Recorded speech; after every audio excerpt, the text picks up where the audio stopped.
اللهم صل وسلم وبارك على سيدنا محمد وعلى آله وأصحابه أجمعين. يا صباح الهنا على حبايبي الموجودين هنا. أنا أميرة أحمد ودي قناتي. لو أول مرة تشوفوني اشتركوا في القناة،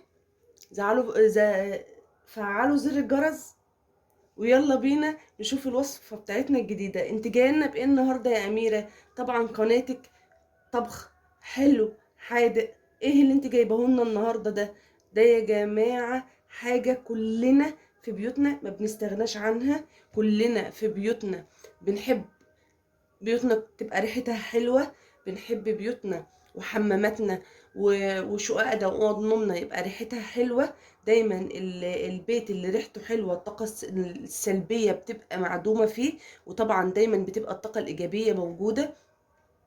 النهارده عشان ما اطولش عليكم انا هعمل لكم معطرات ان شاء الله. المعطرات ديت انا بستعملها دايما وبعملها دايما وبكررها وبجددها. كل ما المفعول بتاعها او الريحه بتاعتها تقل شويه بتقعد معاكي فتره طويله جدا من الزمن على ما تفكري انك تعملي غيرها تاني. ومكوناتها بسيطه جدا جدا جدا جدا جدا. نبدا بقى مع بعض ونقول بسم الله الرحمن الرحيم. معايا النهارده اي برطمانات فاضيه عندك بتاعه صلصه، اي برطمانات فاضيه عندك بتاعه اي حاجه، اي بتاعه الصلصه، بتاعه آه، مربى، اي حاجه اي حاجه. اي برطمانات عندك، المهم ان انت تعقبيها كويس وتغسليها كويس بحيث ان هي مبقاش ليها ريحه يعني وكلام من ده. اي برطمانات عندك احنا هنعيد تدويرها بشكل حلو. تلزقيها بقى، تحط عليها لزق، تغسليها تبقى شفافة. مش فارق معانا الموضوع ده اساسا ومش موضوعنا. الموضوع بتاعنا النهاردة ان انا معايا مكونات هعمل بيها المعطر بتاعي ده. هنحطه في الحمام وهنحطه في اوض النوم، ومش مكلف خالص ومكوناته موجودة في كل بيت. اول مكون معايا النهاردة معايا ملح خشن. تمام يا جماعة، ملح خشن. الملح اللي احنا بنجيبه بنعمل بيه الفسيخ، بنعمل بيه السردين الحادق، الحاجات دي اللي احنا بنخلل بيه المخلل. الملح الخشن ده تلاقيه عند العطار وبيتباع بالكيلو. الكيلو ب4 جنيه حاجة كده يعني. حاجة مش مكلفة خالص. تمام. معانا النهاردة زيت بيبي. زيت بيبي بتاع الاطفال. اي نوع اللي تفضليه يعني. ليه زيت بيبي؟ اللي انا اخترت زيت بيبي لان زيت البيبي له ريحه كده حلوه وثابته ما بتروحش بسهوله. احنا لما نضيف الزيت على المكونات بتاعتنا هتدي وقت اطول للروائح بتاعتنا ومدة صلاحية اطول للروائح بتاعتنا ان هي هتفضل عايشة وموجودة. دي اول حاجة. معانا اي زيوت عطرية، اي ريحة تفضليها، فل، ياسمين، مسك، اي زيوت عطرية تفضليها هاتيها من عند العطار. لافندر، اي ريحة انت تحبيها، اي ريحة انت تفضليها بتفضليها يعني هاتيها من عند العطار.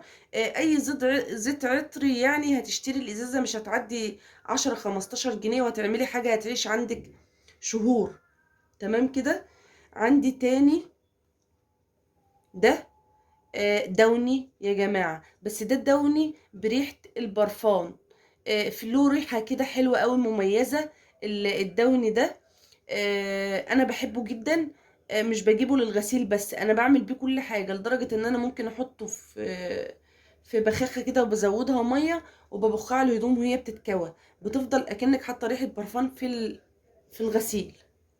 تمام. في الهدوم اللي انت لابساه.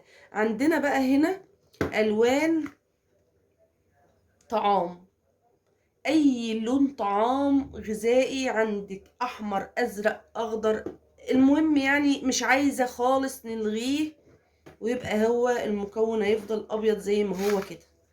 تمام كده معايا. وهنا يا حبايبي بقى جبت البرطمانات بتاعتي بعد ما عقمتها وغسلتها غسلة حلوة جدا ونشفتها. هحط بقى هنا الملح اللي انا جايباه معايا. اسمه ملح بحر يا جماعه، بيتباع عند العطار اسمه ملح بحر. هحط يعني ايه 3/4 البرطمان كده او نصه حسب الملح اللي معايا. الملح مادة حافظة مدتها طويلة جدا، بتحافظ على الروايح بطريقة فظيعة يا جماعة. لما تعملي برطمان زي ده وتحطيه في قلب الدولاب بتاعك مع الهدوم، وتحطيه في اوضه النوم، او تحطيه في الريسبشن عندك، تحطيه في الحمام فوق القعده كده، بيعمل ريحه خطيره جدا. ما تشميش ريحه وحشه في البيت ولا الكلام ده كله. كده انا قسمت كميه الملح اللي معايا على الثلاث برطمانات. خليكم معايا بس علشان ايه، انا مش هفصل خالص علشان تعرفوا الخطوات بالظبط.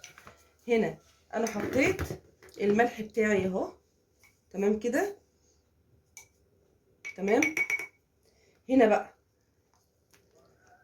جبت الزيت البيبي بتاعي، اخد منه معلقه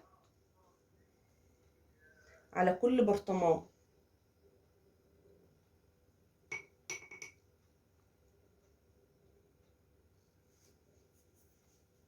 تمام كده. والله يا جماعه وصفه مش مكلفه جدا خالص، ولا هتكلفك اي حاجه غير من انك بتروحي تشتري المعطرات، ما بتقعدش.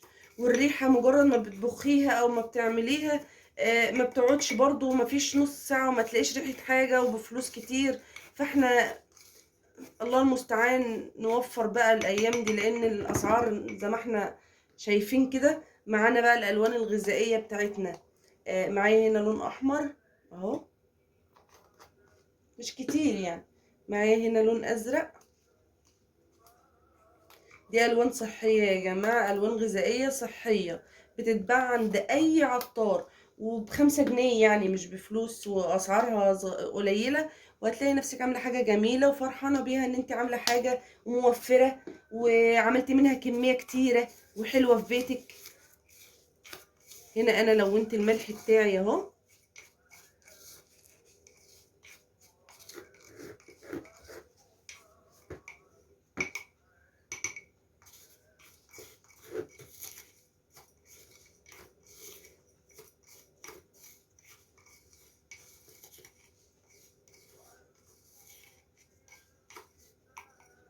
شايفين؟ شايفين؟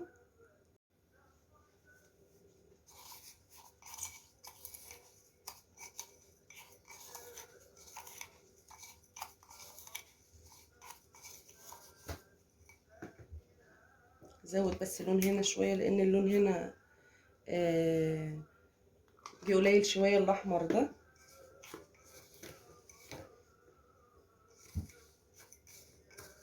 والله يا جماعه خطير، هتعجبكم قوي الطريقه دي وموفره جدا. تلاقي نفسك عامله حاجه جميله كده وريحتها حلوه في البيت. ده بقى الشكل النهائي بتاع الملح بتاعنا بعد ما لوناه وحطيناه في البرطمانات عندنا، تمام كده. هنا بقى عندي زيت عطري او ازازه برفان عندك ما بتستعمليهاش، او الزيت بتاعها تقيل، هتحطي بقى هنا كده،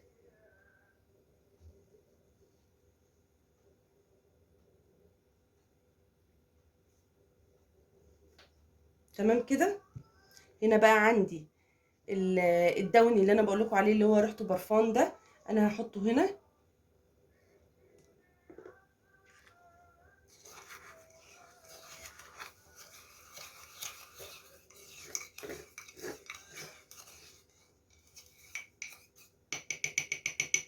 ده بقى ينفع للحمام يا جماعه، اللي بريحه الدوني ده ينفع للحمام، تحفه تحفه تحفه تحفه بامانه. الطريقه دي لما تجربوها هتدمنوها، هتعشقوها.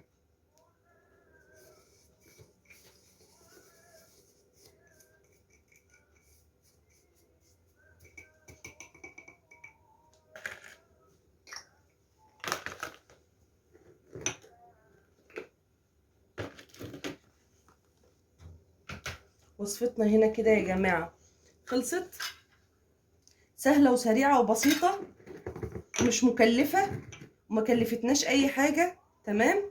هنا بقى الغطا بتاع البرطمان ده انا مش هسيبه كده، طبعا الريحه هتفضل مكتومه جوه، لا. انا هقوم جايبه الغطا بتاع البرطمان ده، هقوم جايه مخرماه شويه خرام هنا كده واقفل الغطا. تمام. وده نفس النظام، بحيث ان انا الريحه كلها ما تروحش مره واحده، وفي نفس الوقت تفضل الخرام تطلع لي الريحه فواحه في قلب البيت. وهنا كده بقى يا يا حبايب جماعه، قلبي احنا كده خلصنا يا الطريقه جماعه بتاعتنا. يا ريت تكون نالت العمليه اعجابكم نجحت معانا. بجد يا كده جماعه. الوصفه دي تمام. لو جربتوها هتدمنوها وهتحبوها وهتفضلوا ارجو دايما تعملوها. ولو عجبكم وصفتي النهارده ما تنسونيش باللايك إف والشير والسبسكرايب.